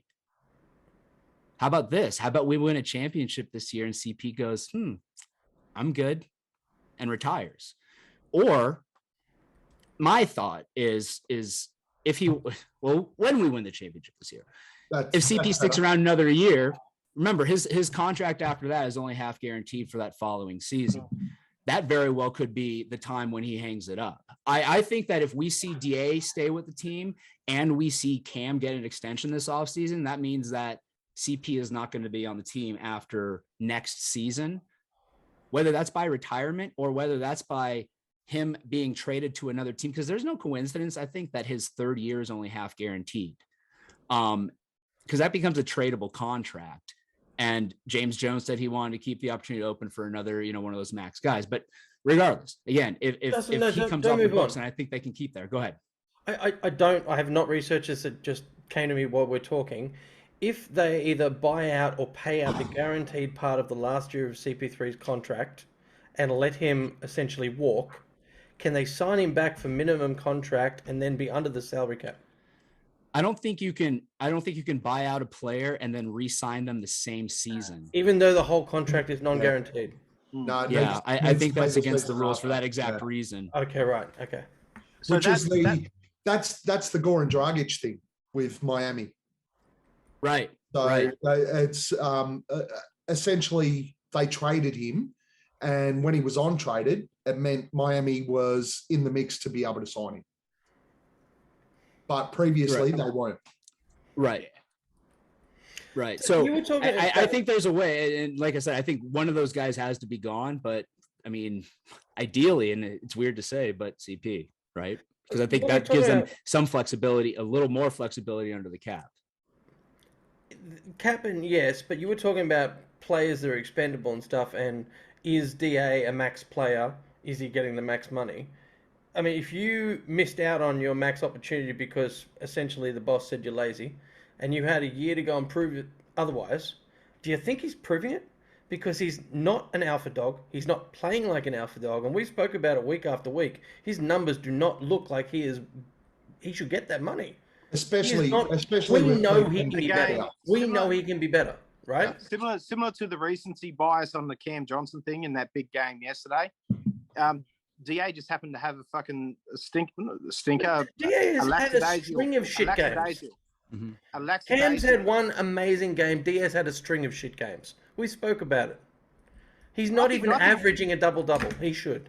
No, his rebounding has been off, but we talked about that, and that's to design to a certain point. But I think his offense is looking really nice. His midi isn't as bad as it was last season. It's going in. Is it $34 million nice? I think what similar to what Justin was saying, I think we could see ourselves in the position where in that fourth year CP3, which is, it's not a case of it being partially guaranteed.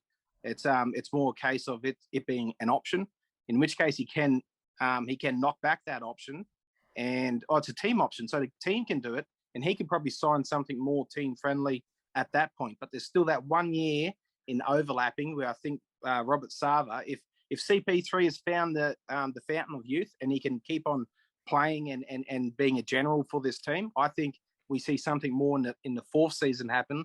Maybe a couple of years at 10 million, maybe a team friendly because we've won a chip.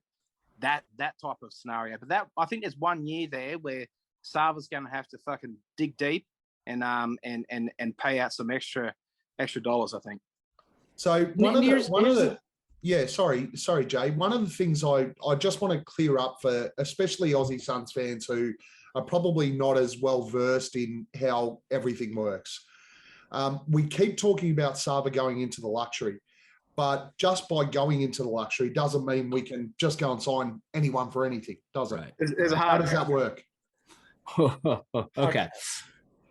Ooh, yeah. So it's I guess it's technically a soft cap, right? Because you can go over it and you can pay this luxury tax. But yeah, you can't just, if you're over the cap, you can't sign players for whatever money you want and then just say, okay, we're going to pay the luxury tax.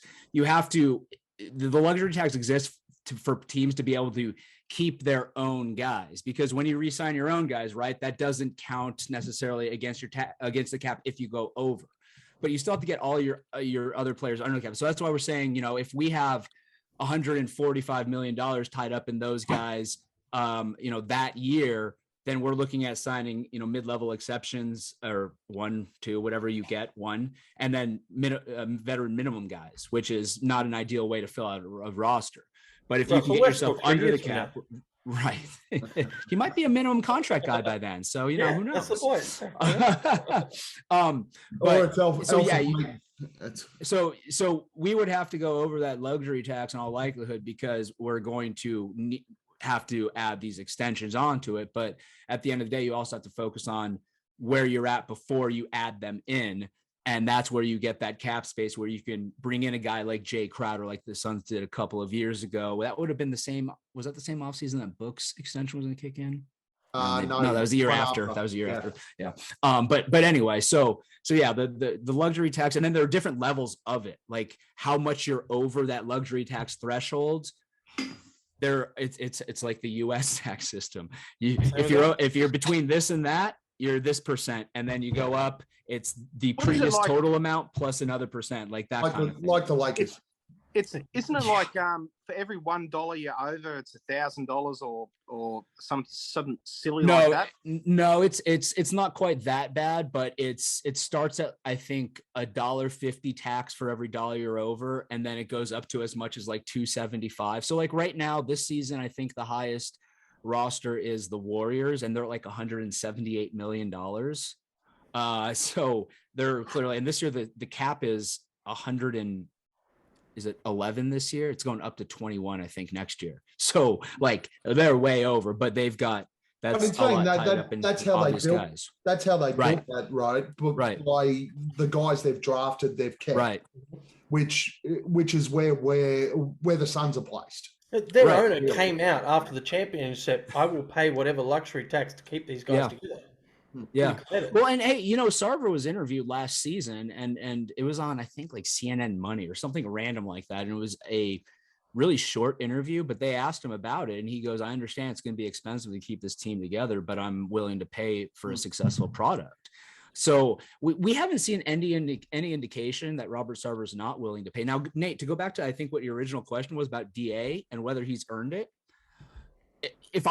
I've always said DA is a max guy, and I'm going to still say that. But the thing is, that question doesn't really matter anymore because the way the Suns have set it up, like I said, if they want to let him, if they think he's max, then they'll pay him the max. If they don't, then they'll let another team make him an offer and decide whether or not they want to match it or work something out. Restricted. Right? That's why, like I said, last offseason, when everyone's like, the market says he's a max guy because MPJ got a max contract. I'm like, no, the market doesn't say anything until he gets exposed to the market, which is other NBA teams. True. Just because MPJ got a contract and is now on the shelf, which is why that contract was structured the way it was, doesn't mean that DA automatically deserves it. or I should say it this way, it doesn't mean the team needs to think that DA automatically deserves it, which is why I hate the whole the polar opposites that everybody has to take just drives me nuts. Like I even look at the Robert Sarver situation, same thing. Like when that all started, I just really wanted to go out there and be like, look, why don't we just let the investigation run its course and see what happens? But then everybody's like, oh, you're a Sarver supporter, you're racist. It's like, oh my God, guys, can't we see that there's middle grounds out there with this stuff? Same thing with all the DA stuff. Dude, he was shit last night. He was. And look, there were excuses for why some of the rebounding wasn't all his fault. No, the defense up front was garbage and he was helping a lot, but he also definitely got boxed out and definitely didn't look engaged a lot of that game. Yeah. But look, you only had to watch him on the bench for that. Like when he had his bench minutes, it looked like he was sulking. Right. But the thing is, I agree. It doesn't mean his fault. Right. And then you have to look at it too. And people, it's like, that doesn't mean he's suddenly Greg Oden people. Like it's always one of the, like, can't we just be like, he had a shitty game, but guess what? That doesn't mean he didn't have a historic run in the playoffs. It's like, come on, people. When he comes out against Giannis tomorrow and he fucking wipes the floor with him, this all goes away, doesn't it? That's the thing. It never does, because if you look at his finals, his finals run last year, that was what drove a lot of this guy's a max guy, because his finals run was fucking sensational. Oh, phenomenal. So that's where the discussion came from. So you say he comes out tomorrow night and he wipes the floor with Giannis.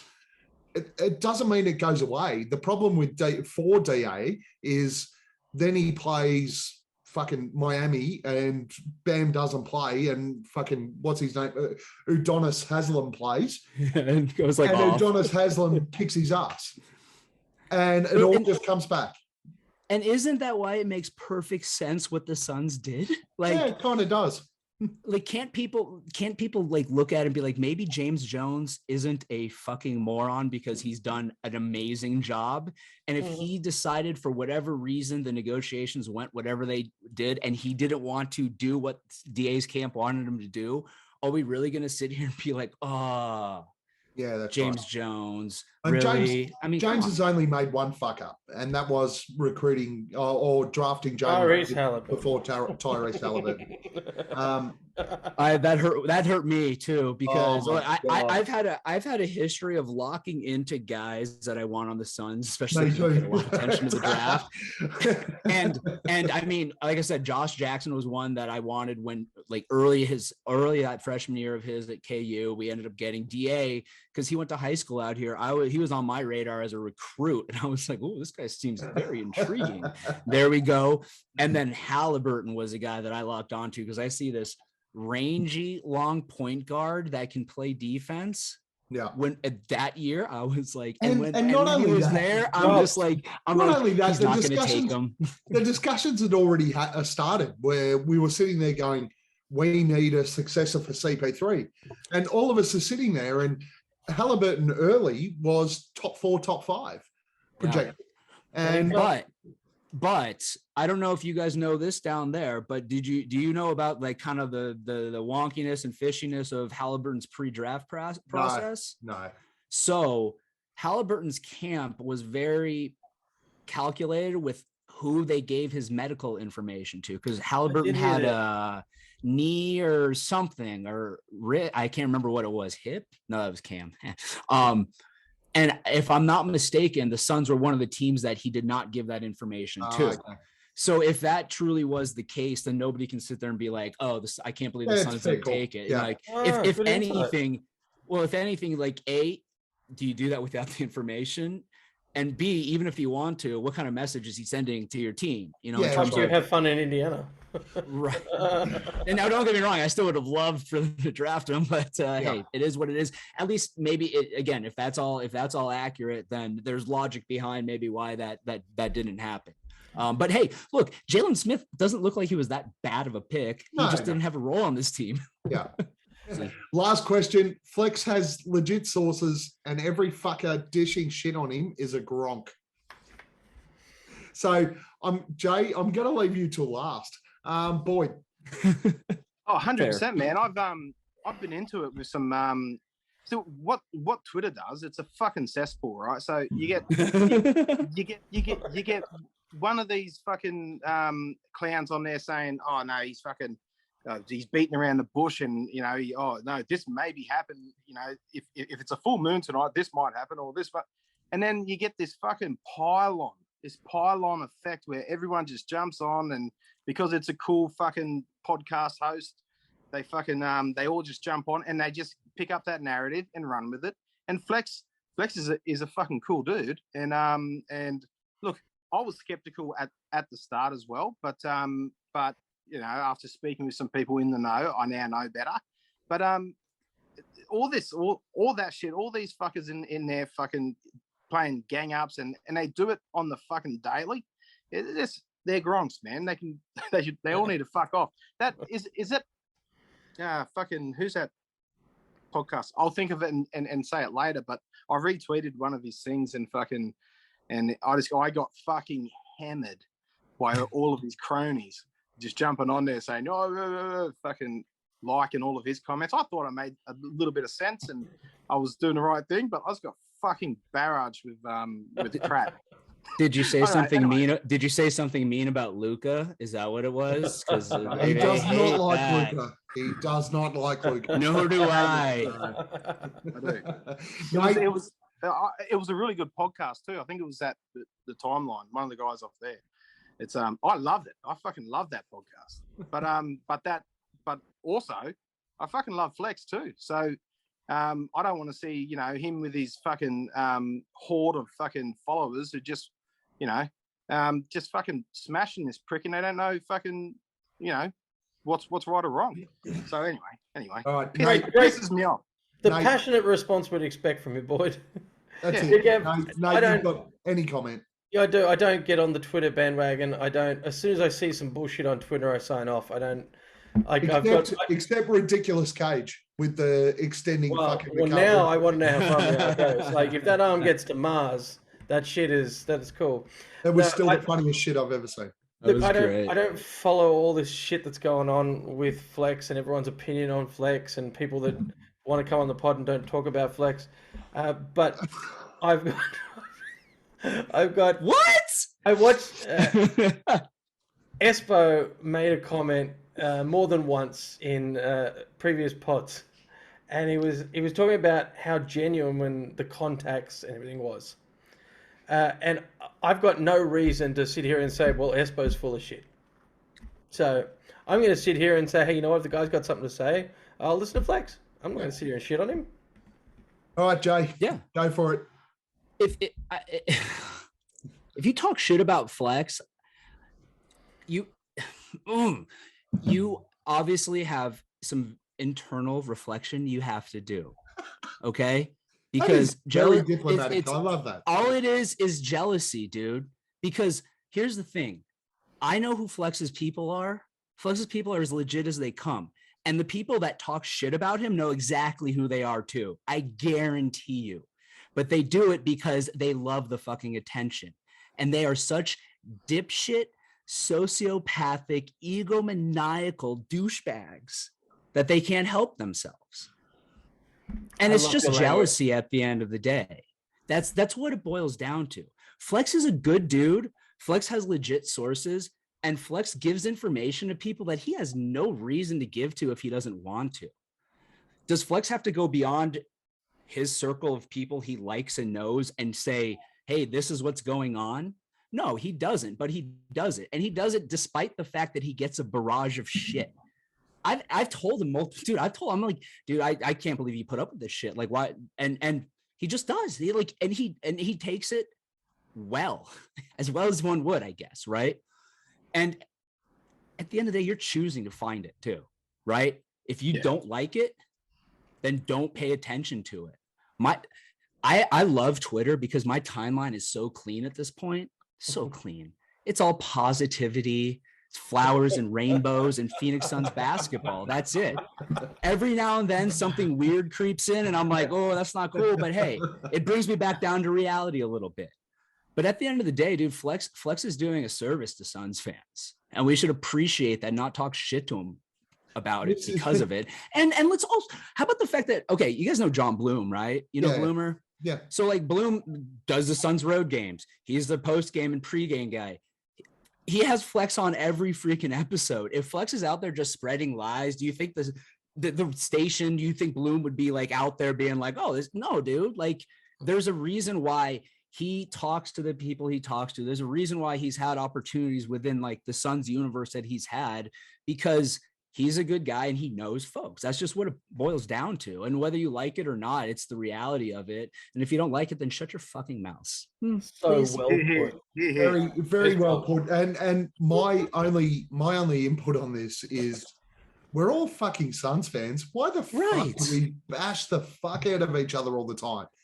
Like, just because somebody has some information they want to share or don't want to share or whatever the case may be, we all follow the same fucking team.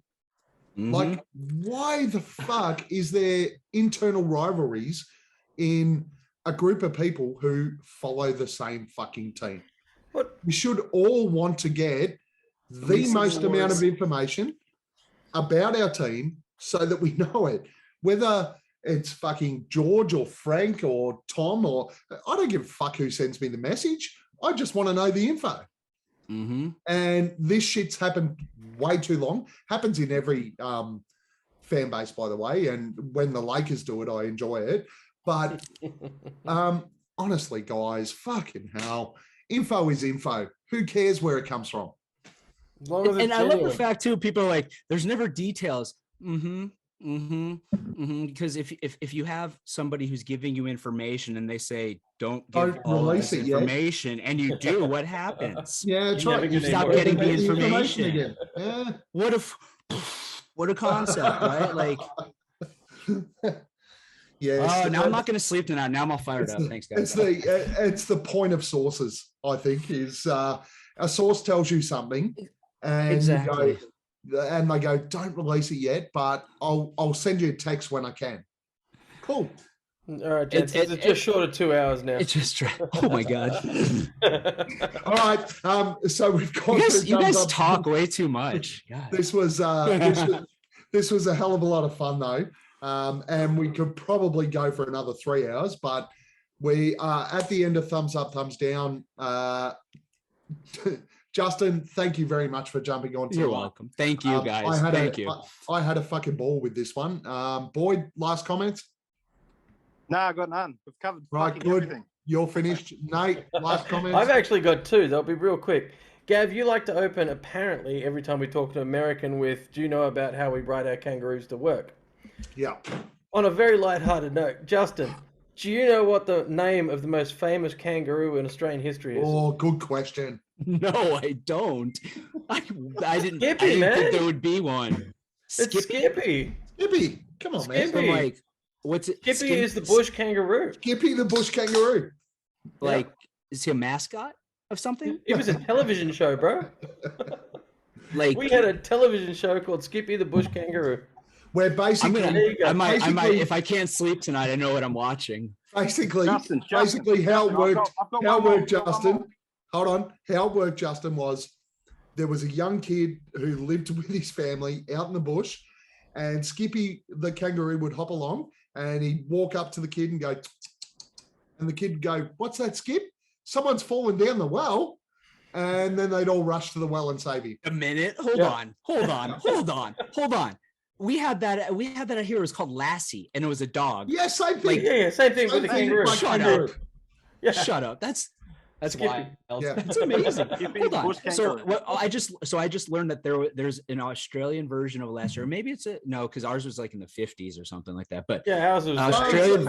Yours was Australian 70s, version of same concept with a different animal. Exactly the same, but with. I'm glad I brought it up. Yep. And this one's for Gav. I cannot believe it's taken us this long to notice, or at least myself. What the fuck is Booker doing in his pants behind you there? You've been using that background for so long, and I have not noticed it until Justin jumped on. Honestly, I found this photo, and I was just leaving it there until someone brought it up. That's I don't amazing. know what he's doing. but it looks like he is committed, man. The look on his face, that is discipline. Like, he is taking care of business. Devin Booker does everything 100%. Okay? Absolutely. He is booking the Devin right there. He is. He's adjusting little Devin. Boyd, boy. what do you got? That is all I have, my friend. Thank you very much, Justin. So friggin' good to chat to you again, brother. Oh, it's so fun. So fun. Am I going to go now before Boyd asks me something? No. Come on, Boyd. Let him have his turn. Okay. Espo, Dave King, David Nash. Oh, God. Root one, shoot one, marry one. Go. What was the first one? The first what one? Root one, shoot one, marry one. Root here means fuck. I figured from the context. I guess I got to marry Espo. He's just a sweetheart. He seems like I feel like the bed would be made nicely every morning, and like I'd have breakfast. It would be lovely. I guess Dave's gonna love the answer to the next one. I guess I'd root Dave, and then I guess I gotta shoot the last guy, just by default, in the very least. Do you know the worst thing about that question? I don't want my favorite Australians to get jealous too. Justin, so boys, I'm doing it for you. Justin, you know the worst thing about that? What? You just cheated on Espo with Dave. Oh. No, he gave a lifelong commitment. Just don't tell him. It's fine. All right. Just about the one night with the Silver Fox, right? Follow, like, subscribe. Yeah, couldn't it happen? But it's before the marriage. Follow, like, subscribe. Help us get our fucking message out there. We are basically a group of Aussie Suns fans who like to drink beers, talk about the Suns, and enjoy our time together. And only a week and a half, I'll be back in Brisbane, and we'll be watching the Bulls game live together, which will be a disgrace. But then, when are you guys coming out here, though, is the big question too. I'm sorry, we've already started the planning for. We are coming for NBA finals. The finals. That's legit. I love it. It's legitimate. Yes, I love it. I've got a date range penciled in. I think we have 6 or 7 of us at the moment that are heading over, so it should be a 2-week party. That is Get your liver ready, brother. Oh, dude, I left town last year during the finals. I won't do it. Well, I was here for the home games. I was at game 2, maybe the greatest day of my life. Anyway.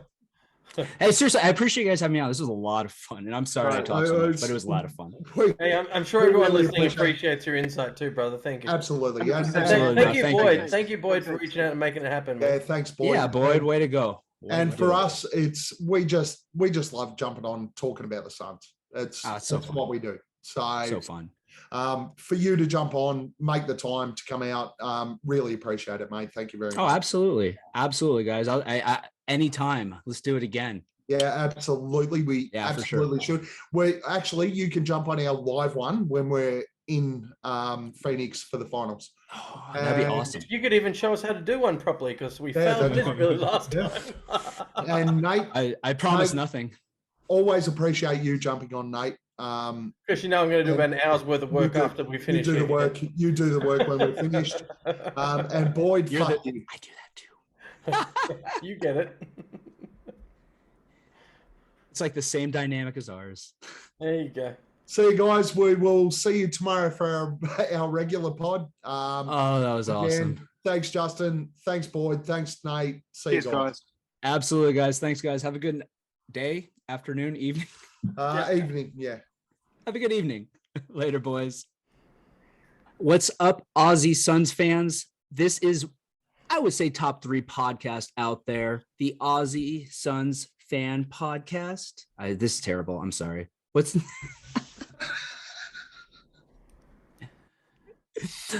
Oh, Dave. ... Hey, this is Dave King from Brightside and the Solar Panel. I want to give a special shout out to your Aussie Facebook group for Suns fans. Good job. Keep up all the hard work, and we'll see you on the Solar Panel when you guys watch again. Was that good? It's going to be a good time.